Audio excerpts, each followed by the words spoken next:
Coffee is for leaders. Right.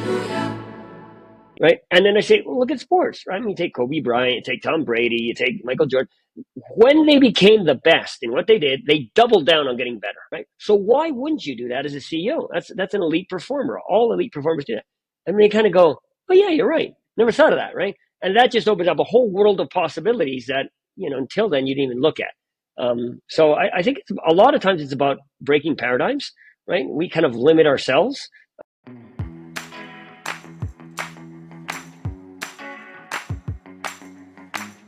Adolfo, thank you so much for coming on the show. It means a lot to have you here. You're coming to us from Spain, which is incredible. And we were talking about that a little bit before we went live. Sounds beautiful and incredible and a place that you would never want to leave for sure. You've had a fascinating career. You've been a tennis coach. You've written a book. You've mentored CEOs and coached CEOs. Tell us about yourself. Yeah, well, I guess my life is the confluence and the intersection of two great passions. And one was all around sport as a competitive athlete, and then later working with professional athletes. And then on the other hand is the world of helping. So what drives performance, right? Helping people and organizations realize their full potential. And that's really kind of what the last 30 years has been for me around it. Why do some, and if you look at it happens in sports and business, why do some people or some athletes perform and then others don't, even though they have more physical traits, right? Which you just have to look at the drafts, right? The drafts are actually pretty terrible in terms of success rates and number one picks. And then you go to business and it's very similar.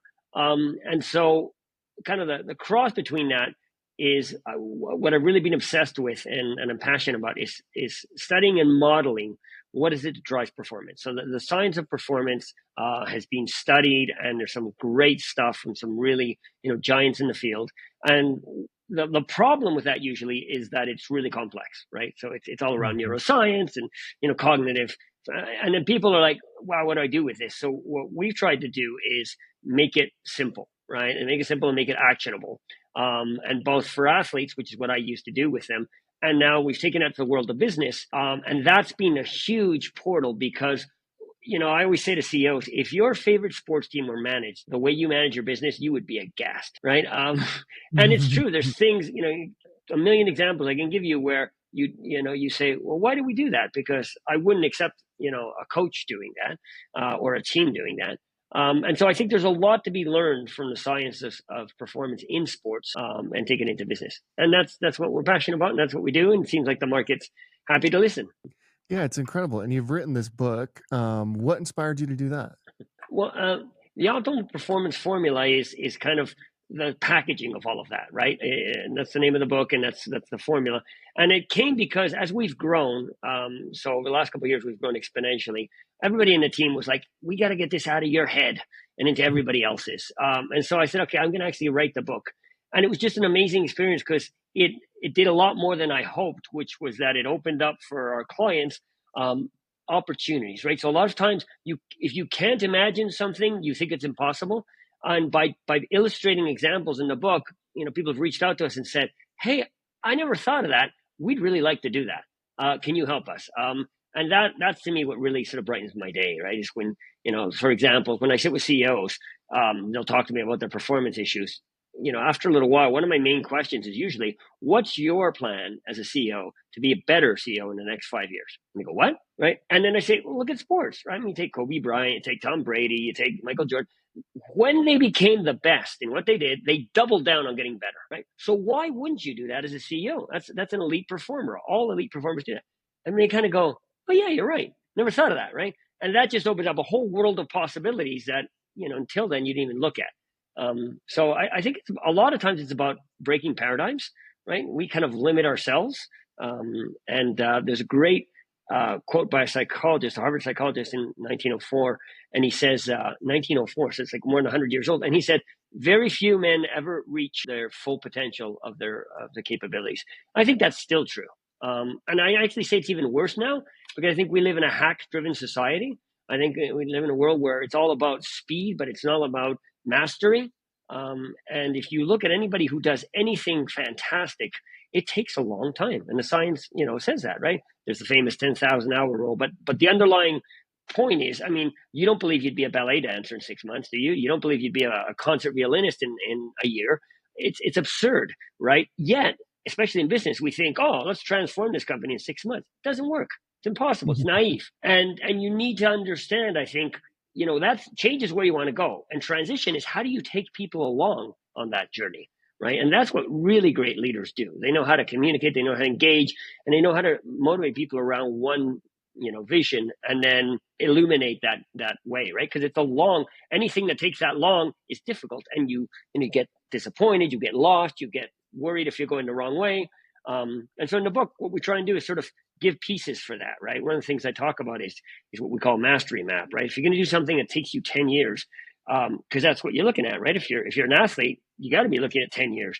And if you're a company, you want to, look at Amazon. Amazon lost money for, what was it, the first 10, 12 years, right? Mm-hmm. And now they're, what they are, but it takes time. So you need to have a plan, because I can't compare myself day one if I want to play basketball to Michael Jordan, right? Because Michael Jordan's way down the road. And I'll just get disappointed. But what I can do is find experts and say, okay, where should I be in year one?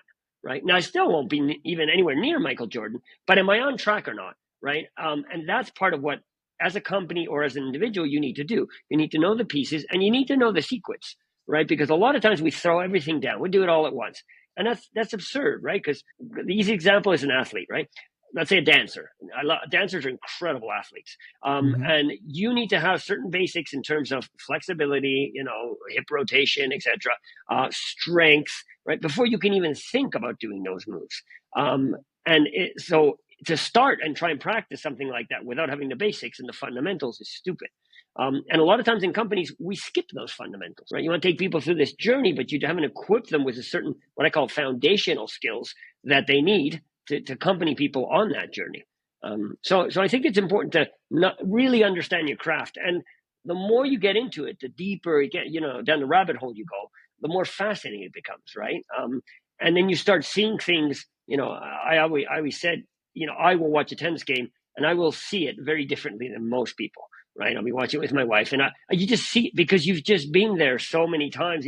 It's levels of depth, right? Whereas, I could probably watch basketball and I just miss a whole bunch where somebody who's really good at basketball can pick up on. But I think that's the beauty of it. And it's kind of what, I've been doing martial arts since I was a kid. And I'm not a kid anymore. You might not be able to tell that, but so, over 35 years. And that's what attracted me to it. It's something where you never finish chasing it. And there's something, especially in our, stressed out world, there's something really beautiful about that. And, in the end, it's actually neuroscience, right? And biochemicals, right? It's dopamine versus serotonin, right? So serotonin is the happiness molecule, and dopamine is pleasure. Now, although consumer companies want to confuse those two, they're two very different things, right? They want to make you think pleasure is happiness, right? Because then you can buy it. But they're really two different things. So dopamine is something that you get a high on. It's like sugar, and then you drop off, right? And the interesting thing is, the more you stimulate dopamine receptors, the more it inhibits serotonin receptors. So it means the more you're chasing pleasure, the harder it is for you to get happiness, right? And I equate that with somebody's, life journey. It's about, for me, dopamine is around achievement, right? So winning trophies, getting a raise, getting that, whatever, making money, whatever. But that always saturates. It doesn't last. Dopamine doesn't last. Where serotonin is about becoming. It's when you do activities where you're becoming somebody, you're working on yourself. And that's the road to mastery. And that, if you look at, any of the greats and the ones we mentioned, that was their attitude, right? Kobe Bryant, you see any of the recordings on him. He's like 12. He went to this basketball camp and he said, shit, I got to get better in this and this and this. And he did a plan and he worked on it, right? Tiger Woods changes his swing in the middle of his career, right? That's a great example. That's, the antithesis of dopamine, because you don't feel good. You feel clumsy. You feel terrible. But it's serotonin because he's good, because I'm becoming something greater, right? And I think that's where it all starts. You have to have that mindset, because then that allows you to decide what you're not going to do. It allows you what you are going to do. And it gives you that motivation to work long-term, right? Because we all get distracted by the short-term, comfort or the short-term pleasure, right? And what the greats do is they don't lose sight of that, and they don't get distracted in the short term. They always remember where they're going, and they'll give up short-term comfort for long-term success in where they want to go. Right? It's kind of like it's like the mental equivalent of the fable of Ulysses, and he's on the boat, right? And he's going to go see the sirens, and he knows when he gets there, he's not going to be able to resist. So he says, "Tie me to the mast, right? Because I don't trust my future self. I don't trust myself when I get there." And that's what greats do, but they do it saying, "Okay, where do I want to be, and how much is it going to hurt me if I don't get there?" And so when they have the temptation, right, they say, "I'm not going to do it." So a great example, when I was on tour, I obviously met Rafa and Nadal a few times. And one of the things I heard him say once, which was great, was when he was like, I don't know, in his teens, 14 or something, he had a summer where he didn't train really hard, right? Summer, he goes with his friends, he parties, right? When he came back that year, he wasn't as good as he could have been, and he was losing to people he shouldn't have.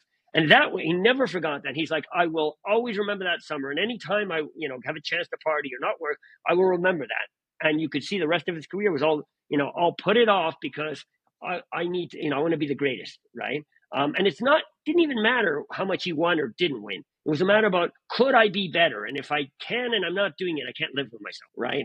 And I think that's you see the difference in focus, right? Can I be the best? I can be. So that's serotonin. I'm becoming. But it's not whether you win or lose a tournament. It doesn't matter. They kept going, right? Because that's just dopamine. That's just data. Achievement is just data, right? It just tells you if you're on the right track, but it doesn't define you, right? And there's a great quote by Michael Hervas, who's a performance psychologist, used to work with the Seahawks and stuff. Brilliant guy, really like.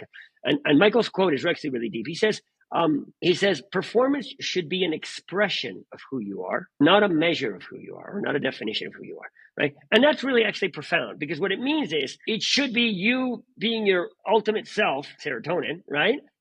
Becoming, not I win or I lose, and then I'm, that's achievement, right? If I win or I lose, that defines if I'm a winner or a loser, right? So it's not a definition of who you are. It's not a sentence. It's the opportunity to become your greatest self and your real self, right? And athletes who do that get into flow state and really perform exceptionally well, right? So although this sounds obvious, it's hard to do, but that's what we try and help people to get there. And it's exactly the same for CEOs.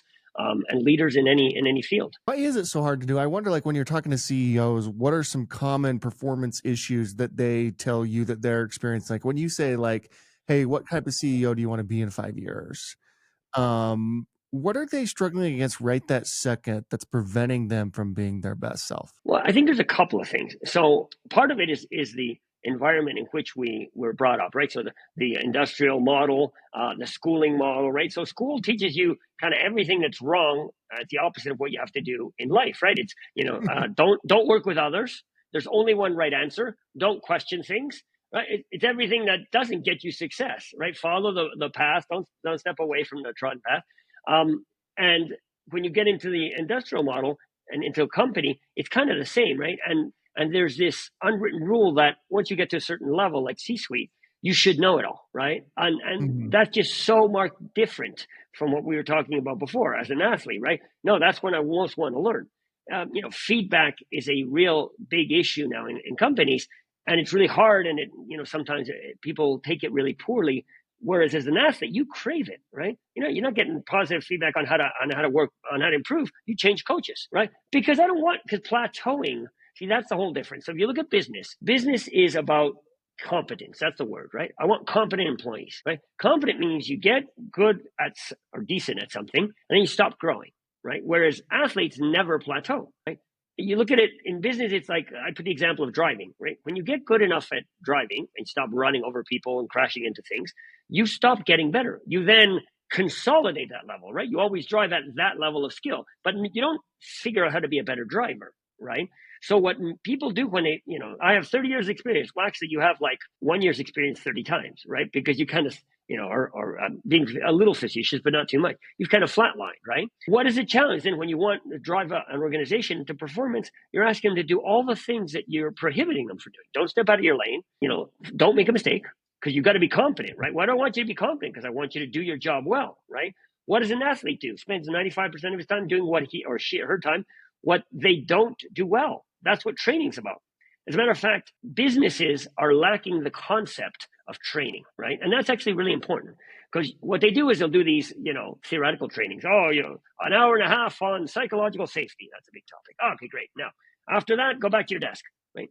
Well, that's like, I can explain to you how to serve like an ATP pro technically, right? But if you don't go out in the court, you're never going to consolidate that, right? You're not going to be good at executing. It's exactly that. It's that insane, right? And then they go, why doesn't it work? Well, because you have to embed in day to day, and this is part of what we work with clients, an opportunity not only to practice that, but to also receive feedback while you're practicing it, because that's how you learn, right? And that means you have to necessarily, by definition, be wrong. You have to make mistakes, because nobody is good at something the first time they do it, right?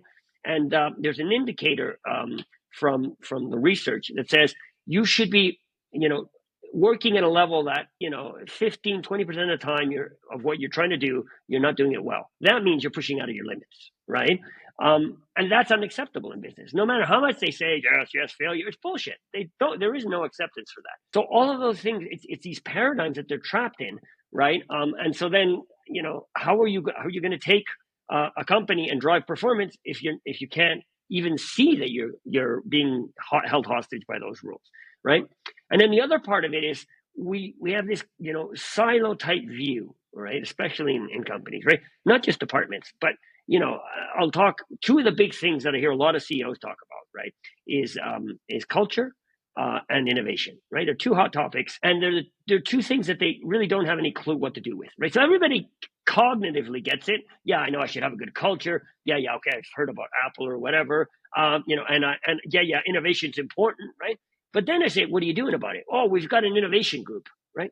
Well, that's insane, right? Because innovation is something that pervades the entire organization, just like culture. Culture is how you do everything, right? So we have a culture group, but the thinking is just backwards, right? You can't fix a problem that's cross-organization by putting it in one piece, right? We have a metaphor we use, which comes from sports, right? Physical trainers they talk about you train movements, not muscles. Right? I don't care if you're working your biceps. I want to be able to swing a tennis racket. And that's my whole kinetic chain from my legs through my hips, whatever, right? Because that's the end I want. So the way it works in companies, there's silos, right? You want to set cost savings, right? This is a big thing, efficiencies, right? So they go to finance or they go to procurement and they say, fix it. But for them to fix it, they have to cross the whole value chain, right? And the other guys aren't working on it, and it's not in their incentives. It's impossible. It's insane. It's like fix your tennis swing doing just biceps, right? So you have to put it on your head, but the whole system is designed to work that way, right? And then there's the self, there's a bias, because it's called self-justification bias, right? The people who are most resistant to change in an organization are the ones who have had the most success in that model. Why is that? Well, because you think if you've had success and the model is fair, then I deserve it, right? If the model's wrong and broken, shit, maybe I don't deserve to be where I am. So the ones who are highest up are the ones who are most emotionally vested in that model being correct, because it means I deserve to be where I am. And so if you're thinking about changing, you've got to at least put that on the table. It's the elephant in the room. And then you got to help people understand what that change means for them and help them lead it. If you don't, what you get is what these two psychologists called Keegan and Leahy called hidden commitments, right? We each have these sort of things to protect ourselves internally, and we do them without even noticing it. And that's where resistance to change comes from. We don't even know why we're doing it, right? But it's just it's a defense mechanism, because that's saved us in the past. But the situation is different, right? Yeah. How do you motivate a CEO? And I wonder, too, how much of their issue is around distraction and being spread too thin, maybe?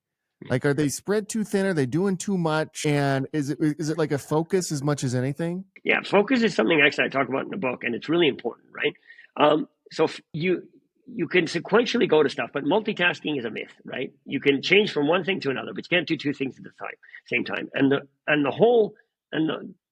image of that, and I talk about this with athletes, because when they lose focus on the point they're playing and they're thinking about the one they just lost or what might happen in the future, they lose strength, right? So if you think a woman's high heel hurts a lot, why? Because all the weight is in one small point. Takes off the shoes, it hurts less, right? Because you're dispersing the energy. So mental energy is exactly the same. And so it's what you're saying. CEOs have such a broad remit that they're trying to control. And let's face it, it's insane. You can't, just a whole exco, right? I mean, what is it? 8, 10 people, right? What are you going to control? 50,000 people, 10,000 people? It doesn't make any sense. So my title, for example, in my company, and you'll see it on our web, it's CEO, it's crossed out and it says Chief Passion Officer. And that's actually my in to talk to CEOs and say, that's what I believe a CEO is, right? Your job is to find a really compelling mission, align people behind it, create the conditions so they can bring their brilliance and then get out of the way, right? When you try and stop that, then you become a bottleneck, right? When you try and, I heard somebody say, control is for beginners, right? Well, actually, control is for people who don't live in reality. You're not going to be able to control it anyway, right? It's false. There's just no way. You humanly can't. So what you need to do is find the right people, which is where culture comes in, and work on that. And that's not easy. Make sure you get the right people. And sometimes you have to fine tune your roster, right? It's just like a sports team, right? Bill Belichick, I loved his theory on that. Won the Super Bowl. He would go into the offseason and say, okay, so where are we weak? And he would review every single role on the roster, and every year he'd come up better. And he managed to do it with a team of not superstars, right? Because he had that clear, never sat on his laurels. So companies need to keep doing that, right? You need to keep saying, okay, does this work? And maybe Joe, who used to be great, we've now shifted, and Joe doesn't bring the value we want. And that's okay. It's nothing wrong with that, and you have to move on, right? And so the way we hire or promote in companies tends to be on historical performance. So, how do you choose a sales director, right? You take a good sales guy and you make him a lousy sales director. Why? Because being a sales director has a lot of skills that you don't need to be a sales guy, right? And that's even more accentuated when you say, okay, now we're creating a new role, head of innovation, right? Who the hell's done innovation? Oh, I don't know. Tom sold something innovative. Let's put him there, right? And so you're actually saying, well, who has the closest proxy, as opposed to saying, what attributes, what skills, what personality traits do I need? And then let's go find that, right? And do I have them in or not? But we tend to think, oh, well, I'll go the safe route. But it's actually not the safe route, because you're saying, okay, this is as far as I can go. I can only go as far as my past, right? And with new, in all industries, new entrants coming in, they're fast, they're agile, they're innovative, they got nothing to lose. If you're not able to match that, you're going to get blown out of the water. And look at all the big giants that Nokia got blown out, Motorola before them, BlackBerry. Remember BlackBerry? They're off, just disappeared. That's big companies that were the absolute leaders, and they just stopped. So just like an athlete, right? Can be a great athlete, but he stops training, stops pushing the limit. Boom! Somebody comes and passes you, right? So I think a lot of times there's the curse of success. You've been successful and you think, okay, I'm going to sit on my laurels. And then there's just the misunderstanding of what pieces do I have that are holding me back. They're just intrinsic in my organization. And sometimes it's challenging those paradigms. And, what if we don't do this? What if we find somebody from outside the industry, right? But that a lot of times innovation comes horizontally, right, from other industries. So you got examples. Steve Jobs goes into the music industry, right? Because he was fresh and he wasn't, a victim of the paradigms. He wasn't hostage to paradigms. He asked questions like, hey, what if we don't sell a whole CD? What if we just sell one song? Oh, no, that's blasphemy, right? What if it's not physical? What if it's digital, right? Oh, no, you have to touch the record, and it's like, well, maybe people don't care about that. You care about that, right? But maybe people don't care about that, right? So we tend to fall in love with our projects and our products, and all of a sudden, the new generation may not care, right? I remember when banking started to talk about online banking, and there was all these older, all the older people want to go to the branch, right? Most of us would never go to a branch, unless we're really forced to, right? But that was like, it'll never work because it's, virtual. People don't see it, they don't trust it. So I think a lot of times it's about questioning, what am I doing, what's working, and what's holding me back. And there's a really great theory by I think her name is Peg McColl. She's a PhD in cognitive psychology, but she's also a world-class poker player, world champion poker player. And the crux of her observations are that when people have success, they grossly overestimate their own merit in that success. So when they win in the hands, and when they lose, they overly attribute it to bad luck, right? And companies do that, and I've seen a lot of CEOs do that, right? When it goes well, they feel so proud of themselves, whatever. And when it goes bad, they're like, oh, what a bad turn of luck, right? And that's one of the things that we always say. When it goes well, you have to relax and say, boy, that was lucky. Okay, what can we do to double down on that? And when you make mistakes, it's learn on it and say, what could I have done to have avoided that? And there are always things you could have done, right? Now, how could you see that coming? Well, that's what you get paid for, right? I mean, that's why we pay you the big bucks, right? It's like when in Europe we have a lot of soccer players, right? Cristiano and all of this, and when one of these guys misses a penalty, a penalty shot, one of the fans will always say, "Well, he's just human." No, you get paid 110 million a year. You can't be human. You be human for like 500K a year, right? You can't be human for 110 million. Well, that's the whole idea, right? You've got to, it's a free market, right?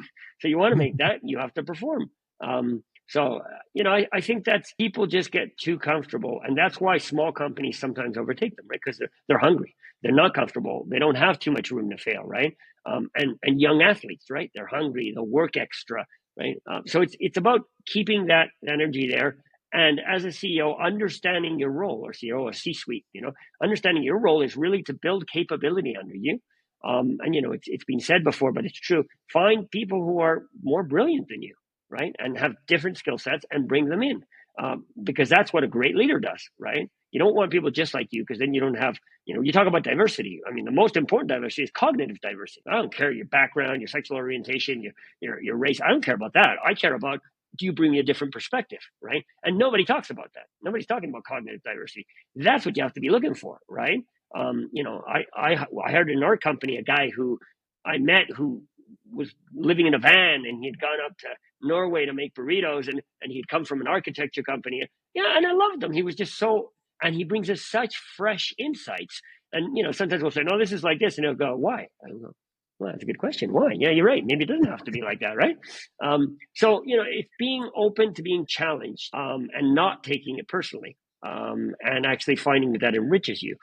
And that's, high-performing teams, the Navy SEALs, right? They've got that super clear. Sports teams, right? Give you feedback, because if I don't give you feedback, you might do something wrong and somebody dies, right? Okay, so I can't get upset. You're not trying to tell me I'm a jerk. You're trying to make sure we all work well. And so, whereas in companies, like a friend of mine said, she says, feedback is the F word, right? In companies, right?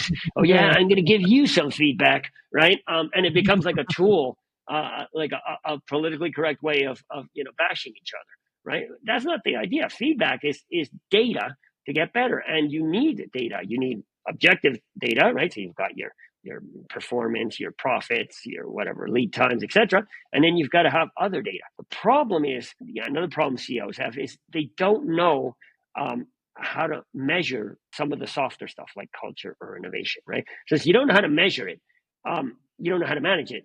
Right. So we're really good at doing, price per widget and volume and sales and all that. We know that. But the other stuff, that's why it stays there, because I don't really know what to do with it. Right. So I think that's where you have to start to really dig down and say, when we talk about culture, one of the things I'll do with the team is, do you personify your culture? What does it mean? What do these values mean? Right. And there's nothing worse, actually, than having these values on the wall and then not acting in a way that's coherent with that. Because people then, the employees see you and they just don't believe anything, right? So, I'll often go into workshops with CEOs and their teams, and we'll talk about, values. And I say, okay, so what, let's look at the data. What do you mean data? Okay, so, all right, here, trust. What does this mean? Explain to me what the value means. Well, we trust everybody like a family member. Right. Okay, you sure about that? Okay, so like family, like I trust my wife, or family like crazy Uncle Bill, right? Like he's drinking, don't let him near the kids, right? That kind of stuff. No, we trust everybody. Okay, great. So do you track vacation days? Yes. Why? Just tell everybody take the right vacation, do the best for the company. Do you track travel expenses? Just say, hey, look, apply it as if we own money. I trust you. I don't check my wife's visa or expenses. I trust her. I know she's got the best interest of our family company, right? And then they and that's that's the acid test you have to put yourself through. Right? Are you really living those values? And if not, that's fine. Don't say it. It's not trust. We want to control everything. That's fine. You can say it, but be authentic, right? It's not about parroting what's popular in the market. It's about being authentic, because people can feel that. And actually, scientific studies have shown that the emotion that most resonates, that has the highest frequency and the most power, is authenticity. Right? It's more than anything else. So, and that to me is why when somebody is passionate about something, they engage other people, right? They resonate with them and they light them up, and people follow great leaders, right? Because authenticity, because it's what they really believe, right? And you can like them or not, but a guy like Elon Musk, right? Okay, so I mean, he's not the easiest guy to get along with, but everybody says he believes it. He's there. He's bet his whole life savings, right? So how can you not be moved by a guy that authentic, right? Yeah. Yeah. And I think that's really important. A lot of times CEOs are like, well, I have to appear to just be who you are, right? I'm not typical, but I don't care. And there's clients I just directly say, if you're looking for this, we're not the right team, right? Won't do it. And it's better to do that than to just, make a lot of money off a project, rubber stamping something. That's not who we are. There's great companies that do that. I've made a fantastic living with it. We're here to tell you what we really think. We're here to challenge what you think, and we're to push you to be better because we see you can, right? And if you don't want that's okay. Not everybody wants that, right? Not everybody wants to get in shape. That's fine. Yeah. But so I think you have to know who you are, and then find your tribe and your clients. How much of this comes down to discipline? And from your time on tour and seeing like the greats, like a really interesting thing I've always thought about in tennis is like you had Federer and Nadal, and it's like, hey, these are the two greatest. Which one's going to be the greatest of all time when it's over? And then you had this guy named Djokovic who comes in and like he doesn't even care that everyone's already anointed these other two as like the greatest, and kind of like through discipline and hard work kind of becomes that himself in a way. So what did you learn from the tour, playing tennis, your own career, all that type of stuff?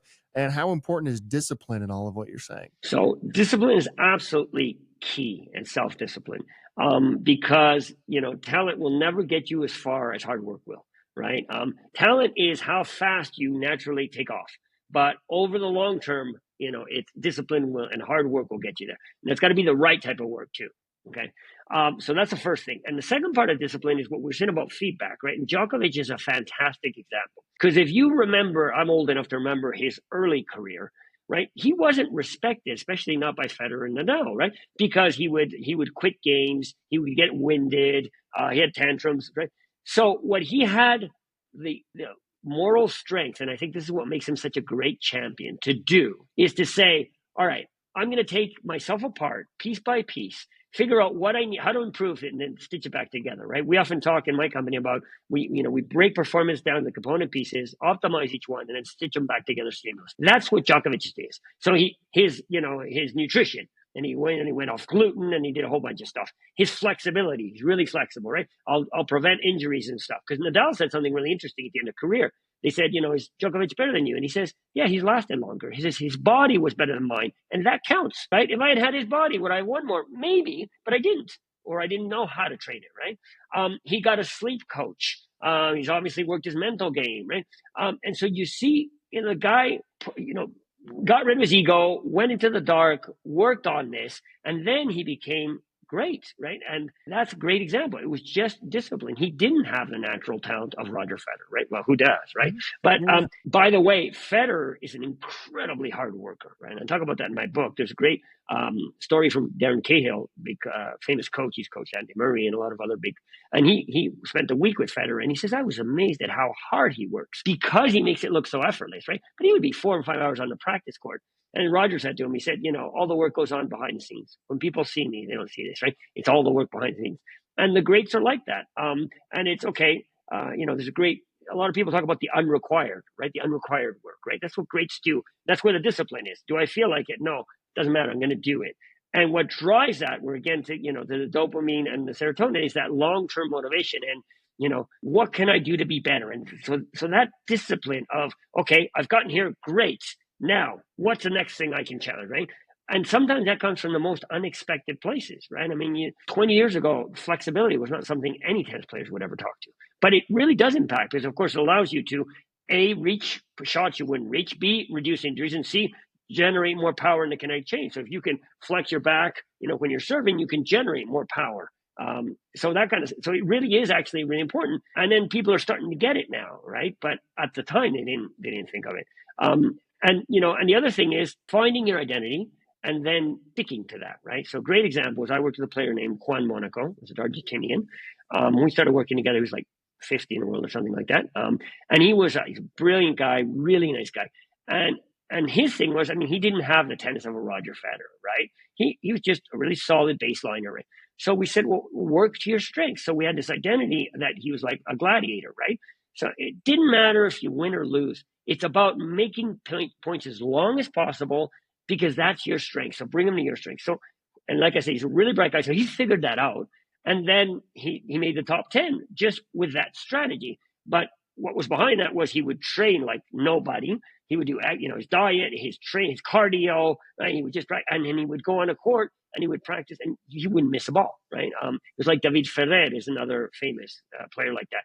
I remember seeing David Ferrer train with one of my players, and I think it was like 45 minutes before he hit his first ball out. I mean, that's insane, right? And that just comes from, imagining something that nobody thought was possible. Well, what if I don't miss balls, right? Because then psychologically that gives you an edge. Because when players will be playing and the rally gets longer, most of them will start getting anxious, right? Shit. I'm going to miss one. I don't want to miss one. These guys would double down on that, right? It's like, oh yeah, I could do this all day, right?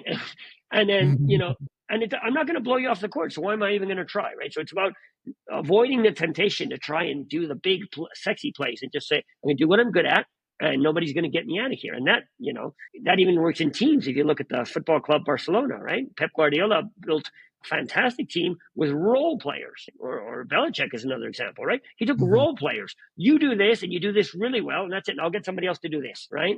And you just have to know how to do that. But that takes a lot of discipline, because the ego wants you to do other stuff. And, same thing with CEOs, C-suite, right? It's having the discipline to continue to improve. And then it's knowing when you become the obstacle and the bottleneck, right? There's a great book years ago called The Founder's Trap. And it talked about that, how companies grow off the back of a founder, but there's a point where the model gets scales and you need to get out of the way, or you become the downfall of the company, right? And you need to know what you're good at, right? I remember when I did my MBA 30 years ago, and we still had paper cases, right? And I read this one story, it was a Harvard case about Cray Computers, a company called Cray Computers. And this guy, Cray, I don't remember his first name, he was the founder of the company, big mainframes, but he realized he needed to grow. And he was like this crazy scientist, brilliant guy. So he said, so when he looked for this MBA guy from Harvard called Rollwagon, and he said, look, you're going to run the company. And the other guy was smart enough to say, okay, but you're going to be the face of the company, right? Because you go out and you do your crazy stuff, and I'll run this, right? But both of them were smart enough and big enough to say, I got to do what I'm good at and let other people do what they're great at, right? As opposed to trying to have the whole thing. And that to me is a form of discipline. It's about, not letting your ego carry you away, right? I'm going to do this because this is where I'm good. And I'll try and improve on the stuff I'm not good at. But, if I have a guy like Djokovic, right? Hey, let him do what he's great at, right? What are you going to take his things away from, right? Yeah. Finally, because I want to be respectful of your time here, we end every interview with the same question, and that is at CEO.com. We believe the chances one gives is just as important as the chances one takes. When you hear that, who gave you a chance to get you to where you are today? Wow. I think there's a lot of people. Honestly, I mean, I would say one of the big ones is a lot of the tennis pros and coaches on tour who were just so generous. They just shared their insights, and you're like, oh my God, I never even saw that, right? And I think that's really important when people are willing to, take their 30, 40 years of experience. Because, what the science shows is that experts develop something called mental maps, right? And what they do is, it's kind of like macros, like chess masters, right? They don't see pieces, they see plays, they see entire boards, positions, situations. And so you either do that for 30 years or somebody explains to you insights from there. So there was a lot of generous people on tour who shared that with me, and they said, look at what this guy's doing, look at what happens here. And that ended up being the embryon for me to later build on that. So I would say that was definitely one of the big ones. That's incredible. Adolfo, thank you so much for coming on.